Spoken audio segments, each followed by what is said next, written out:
Welcome to Grating the Nutmeg, the podcast of Connecticut history. Brought to you by the State Historian and Connecticut Explored, the magazine of Connecticut history.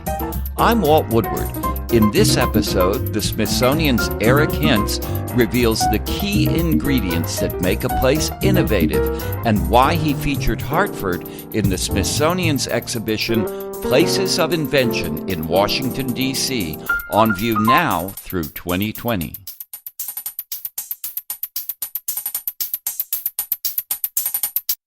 My name is Jody Blankenship. I am the CEO of CHS, and this is the first public program that we are hosting as part of the Smithsonian Affiliates Program.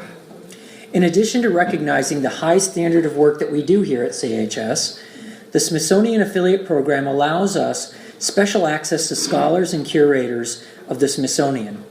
Tonight's speaker is Eric Hintz.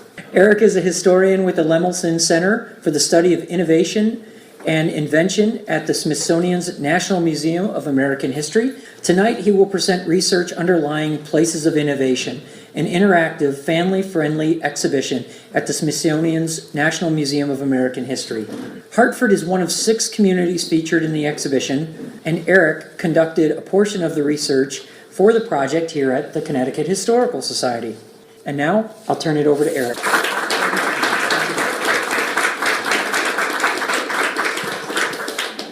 Thank you, Jody, and thanks to the Connecticut Historical Society for inviting me back. It's a great honor to be talking to you guys tonight, and thanks to everyone for coming out. This exhibition that I'm talking about is at the Smithsonian's National Museum of American History. So it's on the Mall in Washington, D.C. We're affectionately known as the nation's attic. We've got 3 million objects and artifacts, everything from the Star-Spangled Banner that flew over Fort McHenry in the War of 1812 and inspired Francis Scott Key to write the national anthem. That's a good one. We've got Dorothy's ruby slippers, from The Wizard of Oz, Babe Ruth's baseball, Kermit the Frog, you name it. I work at the Lemelson Center for the Study of Invention and Innovation, and so this is an endowed center within the museum. It was endowed by an inventor, a prolific inventor named Jerome Lemelson. Jerry had something like 700 patents on all kinds of things from toys to industrial manufacturing, machine vision, this kind of stuff, and he got very wealthy licensing those patents to like Toyota, Mitsubishi, and the big 3 automakers. So he's our patron. The center was established in 1995, and our mission is basically to further the understanding of invention and innovation and its importance in American history. So we started working in earnest in 2011, and it opened on July 1st, 2015. Its run is for about 5 years, or as long as it takes for us to figure out what the next one's going to be. So it might be 2020, 2021, something like that. It's about 3,300 square feet, and then 6 case studies of different communities around the United States. If you think about how you're often introduced to the history of invention, it's this heroic model of the independent inventor. It's Edison, it's Tesla, it's Alexander Graham Bell, these kinds of things, Whitney here, and other folks from Connecticut. But we know, if we really think about it, that invention is always embedded in some kind of social context. Invention almost never truly happens alone. There's always assistance. There are capitalists that help raise the money. There are people that help manufacture the thing and sell it. And then there's just the sort of resources that are drawn upon in the particular community where this person, the inventor, lives. And in a place like Hartford, you have lots of inventors, and so they're talking to each other. And so we thought it would be interesting to sort of look at this social component of invention and ask the question, what is it about certain places and certain times in American history that have made them hotspots of invention? The other thing that was sort of motivating this is there's all this kind of pressure now to invent and be innovative, right? You know, there's this push for STEM education, and we know the economic impact of places like Silicon Valley. And so it was worth it to us to sort of look at this question in the long view. Long before there was Silicon Valley, you had places like Hartford that were huge economic engines. It was one of the wealthiest cities in the United States at one time. So we kind of wanted to take a long look at this question and see if there were other communities that we could feature across the span of U.S. history and take a look at this question more broadly. And so we're kind of asking the question, what is it about certain places that sparks invention and innovation? Let's go on a journey through different places at different times in American history to meet some of these people, where they lived, where they worked, the risks they took, and so forth. People have been thinking about this question for a long time. The earliest citation I have up there is Adam Smith, The Wealth of Nations. So going all the way back to the 1776, he's sort of asking, what is it about Britain that makes it different from places on the continent? What is it about division of labor? How do we sort of organize ourselves for innovation on the precipice of the Industrial Revolution? Another classical economist, Alfred Marshall, was asking some of these questions. Why is it that all the knife makers are all in one town in Britain? Why is it that coal and steel and the Industrial Revolution is sort of centered in the north of England, right? Why did the Industrial Revolution start in certain places? And that, there's this sort of long tradition of economic geography going all the way back to these classical economists. Then there's a second sort of resurgence of research on these questions in the 90s. Silicon Valley is hugely successful in the 70s and 80s with the introduction of the personal computer. You've got places like the Research Triangle, and so scholars are trying to figure out how does this happen and how do we replicate it? So there's this real flourishing of scholarship in the 90s where people are looking at these questions. Michael Porter at Harvard did a lot of influential work. David Meyer, who's done a lot of stuff on Connecticut history, is sort of looking at that question historically, at networks of machinists all up and down New England. And folks have probably heard of Richard Florida, the creative class, and what is it about certain cities that makes them really vibrant and places where innovation takes off. Now, some of these things that I've been talking about are fairly conceptual. We get a lot of kids in our museum. And so the big challenge for us is how do you take these sort of concepts in intellectual geography, the social context of invention, and how do you sort of whittle it down and make it accessible to 4 million plus visitors a year who come from all over the place and from all over the world and may not have thought about that kind of question. So that was our sort of big museological challenge, is how do we take these concepts and make them accessible to our visitors. In the Hartford section, we actually created an assembly line. One of the big conceptual things we wanted to get across is that when it comes to precision manufacturing and mass production, which was pioneered in many ways here in Hartford, it's about the division of labor, specialized machine tools, and these kinds of assembly lines where you put things together. And so we've got a little challenge. We have some wire, little pieces of straight wire, but we say we want you to make this thing, and it's like a picture holder. So they bend the wire, and there's a little right angle, and then there's a little circle at the top, and you can put like your card or a photo in it. It's like a little photo holder.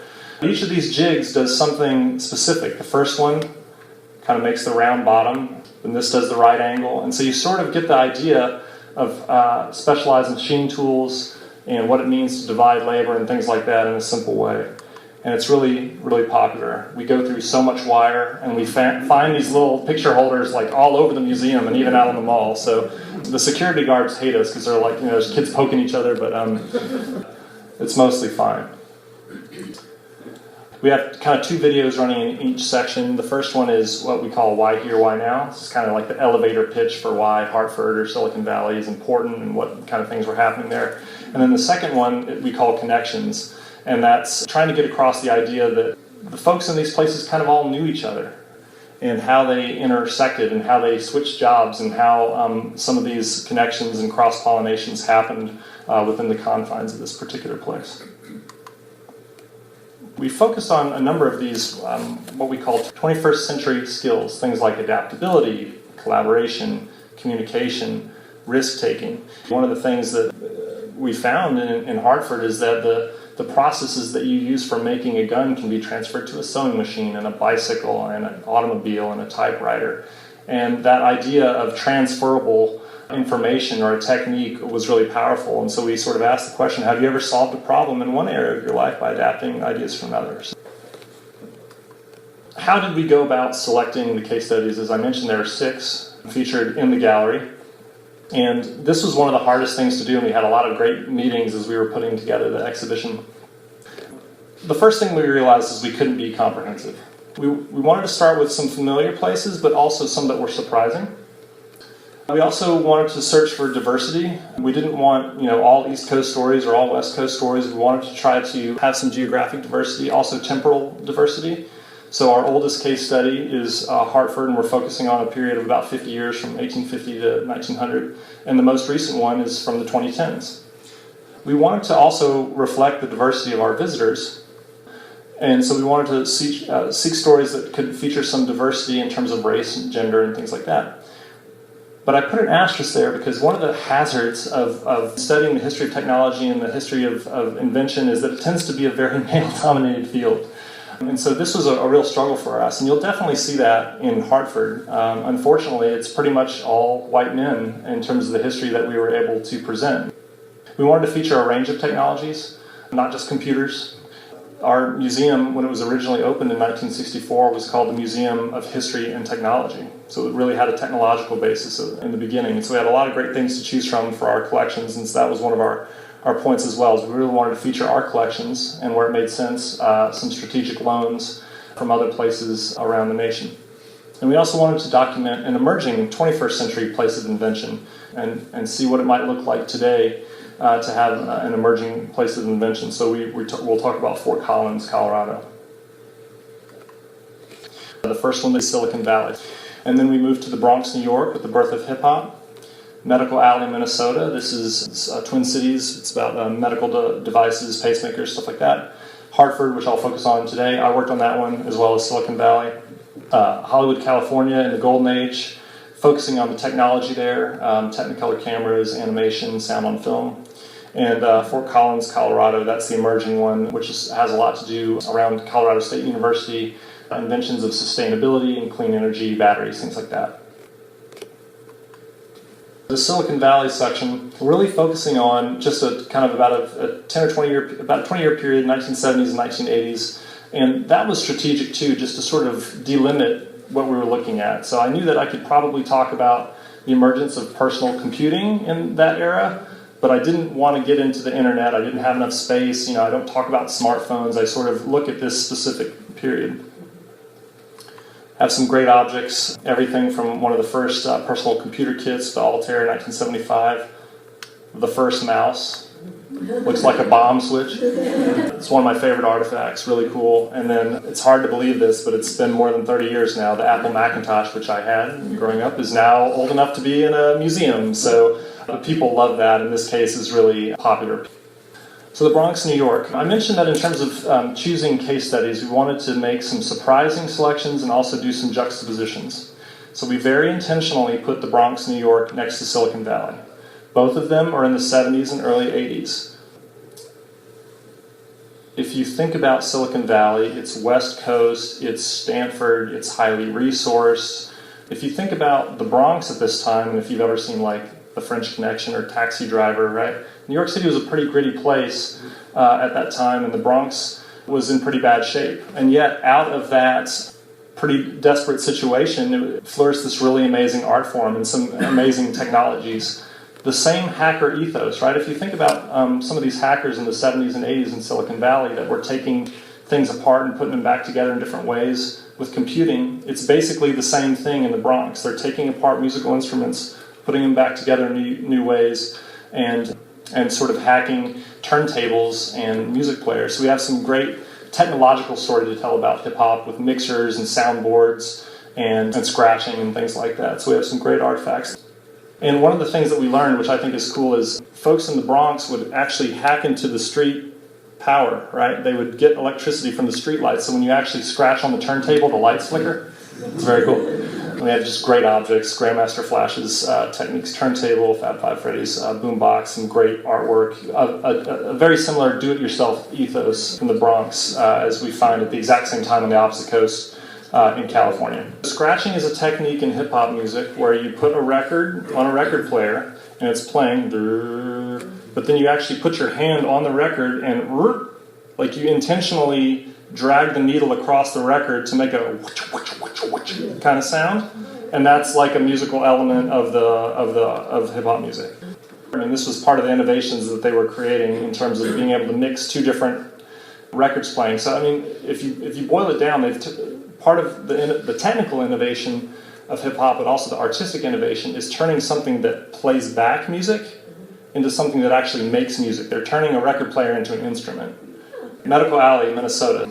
This is the stories of the University of Minnesota's Heart Hospital, pioneers in open heart surgery. It's also the story of Medtronic, Cardiac Pacemakers, Inc., Kipstay Medical. This is about the medical device industry. So if you have a pacemaker or defibrillator, this is kind of the birth of that industry in the Twin Cities.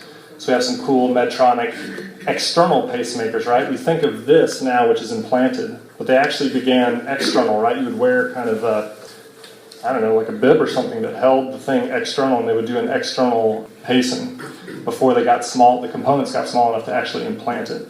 And you would need, if you're doing open heart surgery, things like a bubble oxygenator so that you could loop the blood and keep it oxygenated as you're on the operating table.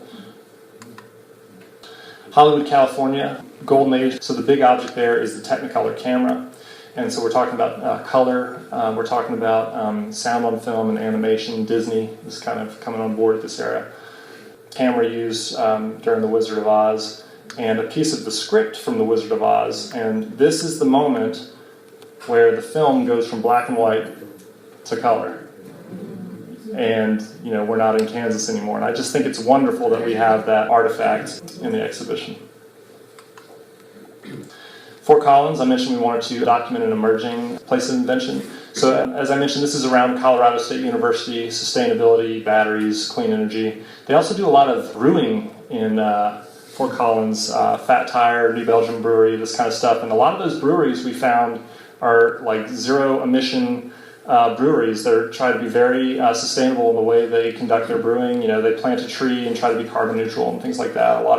A big bicycle culture there in Fort Collins.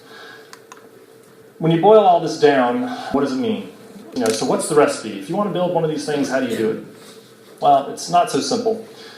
But we use kind of a food analogy, so you can identify what some of the ingredients are, but there's not exactly a recipe.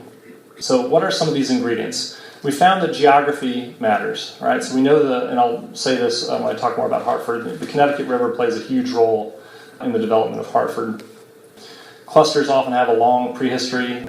Government investment is huge. A lot of Silicon Valley and definitely Hartford is built on government contracts. The government is in some ways the best angel investor of all. Charismatic individuals. It seems like in each of these places there's one or two people that just are unstoppable, irrepressible, right? You think about Samuel Colt, the Larry Ellison or Elon Musk of his time, right? I mean, just a larger-than-life figure. Steve Jobs, right?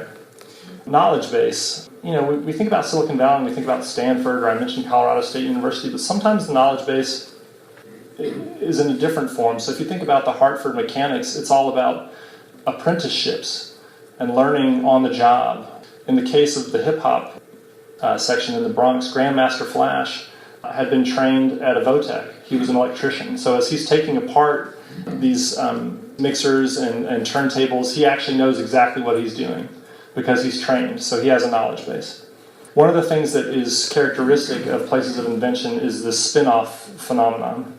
We see that here in Hartford. So you have Colt as kind of an anchor firm, and then lots of spin-offs, like former employees like Pratt & Whitney start their firm, Billings and Spencer. Down at South Meadow, prone to flooding, when Colt decides to build his armory there, he creates a huge earthenwork dam, and to secure the earth, he plants willow trees with deep roots. Now, over time, the willow trees start to drop branches, and Colt, ever the entrepreneur, decides, well, I'll make a second business making wicker baskets and wicker chairs and wicker settees and wicker furniture. So same thing happens. Medtronic spins off Kips Bay and Cardiac Pacemaker Innovations and St. Jude. Tight-knit communities. When people know each other, they talk and they share ideas. And we found that that's true everywhere. In the Medical Alley case, a lot of these folks, the surgeons and engineers, they all went to the same Lutheran church. Hartford was a much smaller town back in 1850, right? These people ran into each other all over the place. They really knew each other. Third places, this sort of gets to the cross-pollination as well. One of the things we found is that there's almost always some place that's not your workplace and it's not your home where people go to hang out and shoot the bull. It's a tavern, it's a diner, and that was true in almost every place. And Oldenburg has this idea, he's a scholar who has this idea of the third place, barbershops, diners, taverns, that kind of stuff. The hangout that was Charter Oak Hall, this is kind of one of the meeting places after work that Colt set up where you could go to the reading room and read and try to better yourself. They would have ballroom dances, and they had the Colt's Armory Band rehearsed there, and this was what we consider to be the hangout in Hartford. And then places of invention also have finite lifespans. And so, the Bronx probably isn't the center of hip-hop anymore.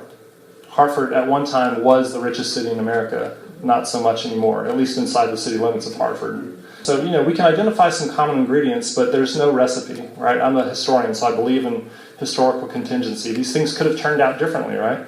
Colt actually started his business in Paterson, New Jersey, and it failed.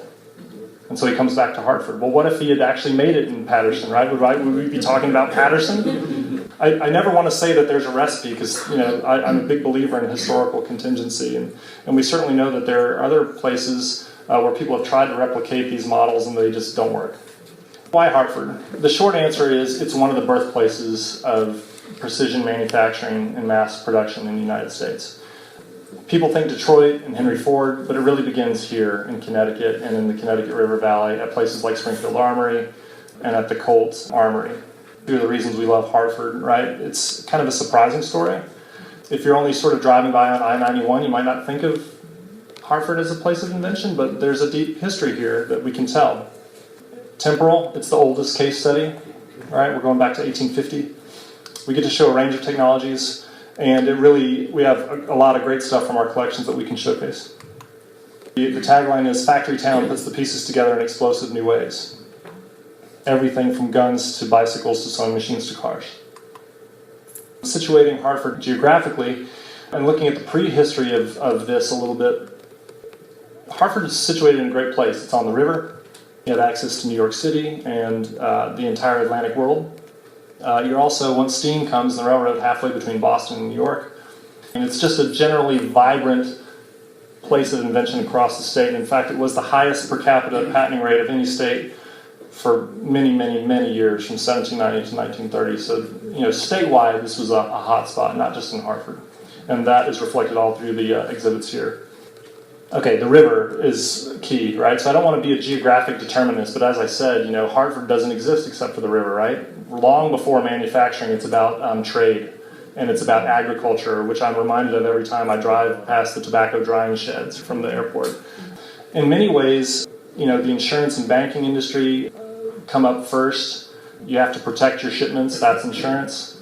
And then what do you do with all the profits? That's banking. And so long before you have Wall Street or capital markets like we know today, what do you do with all your profits? Where do you invest it, right? This is kind of the story, maybe oversimplified, but the river brings trade, brings the profits from trade. That's your early venture capital. It's agriculture and insurance and banking that invests in some of these early manufacturing schemes. So I mentioned government's role, and I'm glad James Woolsey is here from Springfield National Historic Site. When you think about gun making, an artisan makes the entire gun lock, stock, and barrel. That's great, you have bespoke guns, but it's hard to make a lot of them quickly. And if you're a new country trying to defend itself against the old empire, you want a lot of guns. And so trying to figure out how to make more guns more quickly is one of the huge drivers of why you get interchangeable parts, uniformity, division of labor, machine tools, and so forth. And so it takes a long time, and this actually starts in the federal armories at Harper's Ferry and Springfield, and it takes, 50, 60 years. I have 40 years here, but there's a lot of experimentation that's happening with government money long before it gets to Hartford. They're trying to figure out how to do interchangeable parts manufacturing. And government is huge because Colt and others like him, Smith & Wesson, Remington, whoever, they're sort of borrowing the techniques that the government is pioneering, and then once they get into business, you don't want to have a single source for these guns, right? So there's a lot of contracts that go out, and so Colt is basically built on government, army, and then police contracts. So the government figures hugely in this story. Sam Colt, arguably the most important figure in this time period in Hartford's industrial history. Colt patents the revolver in 1836 or so, fails in Paterson, but then comes back to Hartford, and during the Mexican War, the cavalry wants shooters that they can shoot from horseback. So it's a good time to be a gun maker if you think about it, right? It's like the Mexican War, the Civil War, wars in Europe. So there's a huge market for what he has to produce. And while he patents the revolver, and that's really important, arguably it's his process, right? His manufacturing process where he can make not just one, but thousands of guns is really what puts Colt on the map. Inside the armory, all kinds of things happening. It's loud, it's smelly, it's hot, it's noisy, there's things clanking. I just love this quote from Mark Twain, "One can stumble over a bar of iron as he goes in one end and find it transformed into a burnished, symmetrical, deadly navy as he passes out the other." And the navy is the Navy revolver. Elisha Root, this is the superintendent. He's making axes. And a historian once said, the credit for the revolver belongs to Colt, but for their made largely belongs to Root. So he's the ace in the hole.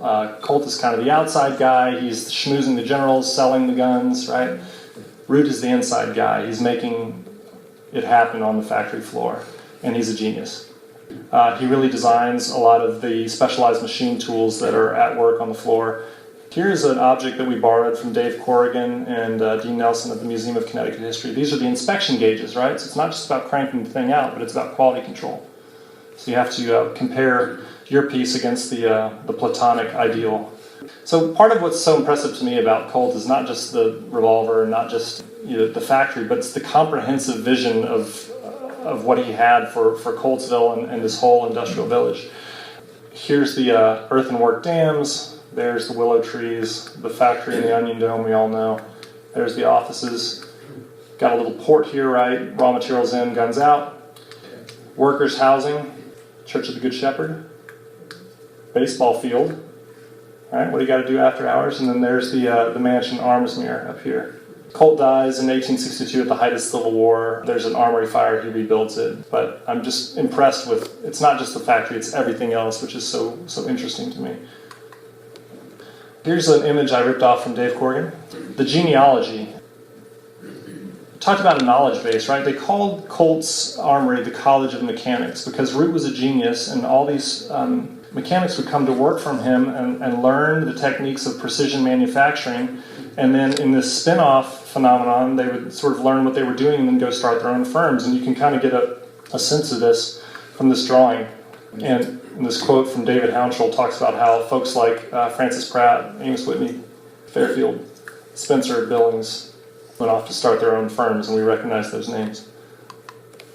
One of the great stories that I love is there's one factory, it's on Capitol Avenue, but that produces several different kinds of materials here in Hartford. And it really gets to this idea of the general applicability of armory practice. If you can make a trigger for a gun and create the tooling to do that, you can probably also figure out how to make a bobbin for a sewing machine, or a gear for a bicycle, or a differential for a car, or keys for a typewriter. And you see where I'm going with this, right? Once you sort of understand the general techniques, it has applicability everywhere for all kinds of different products.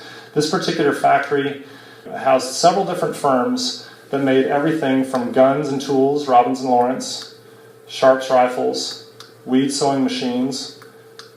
Pope eventually buys out Weed and makes bicycles and cars there. And I'm probably forgetting some others, but a lot happening just under one roof at different times. Christian Sharps. Colt isn't the only gun maker in Hartford. Christian Sharps, you might have heard of the idea of a sharpshooter.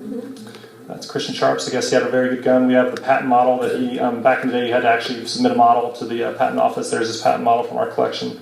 He apprentices at one of the federal armories, not at Springfield, but in Harper's Ferry, learns gun-making trade, decides to improve on that, and patents this breech loader. And doesn't have his own manufacturing capability, so he contracts out. He goes to Robbins and Lawrence upriver in Windsor, Vermont, and then they're busy enough that they think, well, we're going to open a satellite factory down in Hartford. So that's who originally builds the building, is Robbins and Lawrence. Same story. Weed had a patent. He actually dies before the patent comes out, but some investors buy the patent. Who's going to manufacture it? Let's get Robbins and Lawrence. Where's Robbins and Lawrence? Let's go to Hartford. And so this idea of contract manufacturing, there's this understanding that there's expertise here in Hartford, and if you have a product, you can come here to have it made. And this sewing machine, which is absolutely gorgeous, also on loan from the Museum of Connecticut History. And again, there's this idea that the gunsmakers' tools and techniques are sort of passed on to making sewing machines. Sold 1 million of those in 1890. Excellent. Absolutely gorgeous. One of my favorite artifacts. It's great. Albert Pope goes to the Philadelphia Centennial Exhibition in 1876, sees a bicycle and thinks, this is great. They're made in England at the time. He starts out as an importer, but thinks, I could make these here. Again, who can I get to make this, right? I'll go to Hartford. There's this sort of building expertise in Hartford. So he gets off the train from Boston with one of these high-wheel bicycles, rides down the street to everyone's amazement that's never seen a high-wheel bicycle, goes to the weed factory and says, "Can you make 50 of these?" The first order. And they say, "Yeah, we'll try it." So he contracts out to Weed. They produce this Columbia high-wheel bicycle. Eventually they do safety bicycles, which you recognize today, right? 2 wheels the same size, all that stuff. Pneumatic tires. Bicycles get big, and eventually Pope buys out Weed. Pope is actually a great advocate, right? This paperweight that we have in our collection says, "Colonel Albert Pope, founder of the manufacture of bicycles in the United States and the pioneer of the great movement for better American roads," the good roads movement. So he's really smart. He's like, if I have a bicycle, I actually need good roads for people to ride on them. Also, cars. Cars need roads. So the bicycle craze of the mid-1890s, the market gets saturated. Everyone's got a bike. Now what? Got to diversify. So a bike has tires. A bike has gears. There's a lot of things that are very similar, right? If you think about it, right? If you slap an engine on a bicycle, that's where Maxim comes in. He actually hires Maxim, an MIT grad, and says, "Can you motorize this bicycle?" He starts out with motorcycles, and then he starts trying to motorize carriages. And so that's where we get the horseless carriages. And I couldn't put a car in the exhibition, but I could put this cool radiator cap, which said Pope Hartford Automobiles, and says Hartford, Connecticut, which is great. You know, long before Detroit. So this is like 1895, right? Long before Ford, 20 years. They're making cars in Hartford, steam, electric, and gas. And so really Hartford is the first Motown. Another contingency, right? So like Hartford could have been Motown. But making cars is capitally intensive, labor problems. Pope goes belly up. So it's not just about the products, but also the machines that make them. The tool industry is huge here, right? So Pratt & Whitney meet at the Colt Armory, or they both work at the Colt Armory. Then they go to work at Lincoln, make Lincoln Millers and things like that. Then they moonlight. They build Christopher Spencer's silk winding machine for Cheney, and then they start their own firm, their own eponymous firm. I wanted to get the sense of connections about how people and institutions are connected and how they come together. So the story that we tell in the gallery is about Billings and Spencer, a less well-known name than Pratt & Whitney. The mobility is crazy, right? If you think about Silicon Valley and, you know, you work at this software firm for 2 years, and then you work for this one for 2 years, and then you know, it's the same thing in the 1850s. I mean, look at all these different firms that these guys worked for. They had an incredible cutting-edge expertise, and they were just always going to the next cool job opportunity or entrepreneurial opportunity. So at different points, Billings and Spencer know each other from Colt. They also have this little venture called Roper Repeating Arms that doesn't quite work out. They kind of reformulate it, start their own firm called Billings and Spencer, and it makes wrenches and screwdrivers, those kinds of tools, but also big tools like drop hammers that, you know, and smash a part out from a blank. I haven't talked about the workers. I've kind of focused on the industrialists and the people who are running things from the top, but there's people tending these machines. A lot of them immigrants. What about them?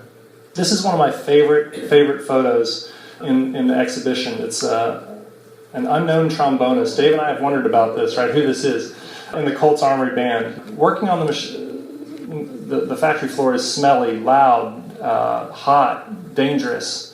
And so in order to keep your workforce happy, you've got to provide some amenities. And so we talked about Charter Oak Hall and the ballroom dances and the libraries, and this was all over town, right? So you would provide worker housing, right? There's the sort of Pope neighborhood and the workers' housing that's still over there by Coltsville that you can still see today.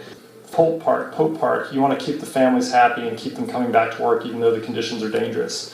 And yet, despite all of this, you still get a lot of labor unrest. It actually does pope in, right? There's some big strikes at different times.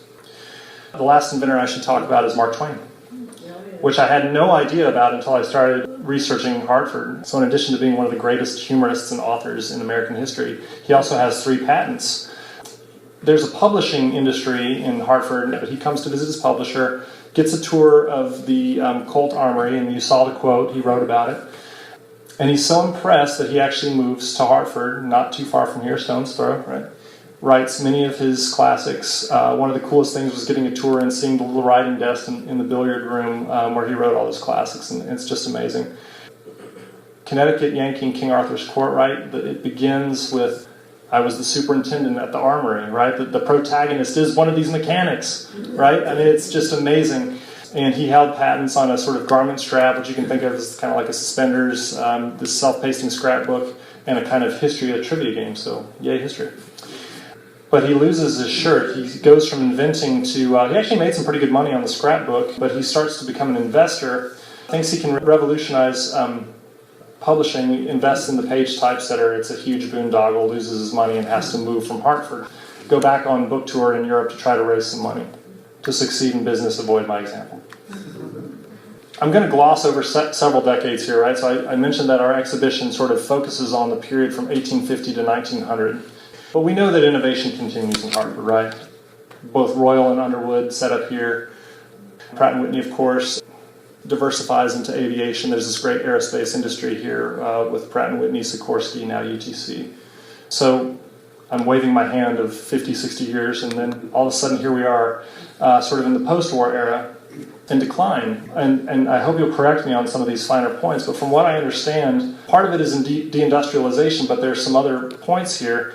What used to be known as Hartford included things across the river, right? Like East Hartford, West Hartford, Manchester. Over time, those little municipalities split off and formed their own units. And so all that's left is Hartford, 18 square miles. And there's a sort of hemming in there, right? So if you're Colt and you need a new, more modern factory, you have to go outside of what is now Hartford to West Hartford. Or if you're Pratt & Whitney and you need an airport, you have to go across the river to test your engines. And so manufacturing begins to leave the city proper and go to the suburbs. Hartford perseveres. There's two anchors, right? State government and the insurance industry. So, Hartford's still kicking along, and from my point of view, seems to be doing pretty well. There's been a lot of reinvestment in different civic things like the Science Center, Excel Center renovation, Capital Community College, and great news. Finally, after a lot of advocacy, we're going to get a Coltsville National Historical Park, which is great. So it's great to see Hartford's revitalization.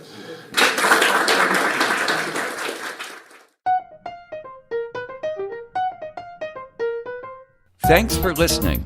We wish to thank Eric Hintz and the Smithsonian's Lemelson Center for the Study of Invention and Innovation, and Jody Blankenship and the Connecticut Historical Society.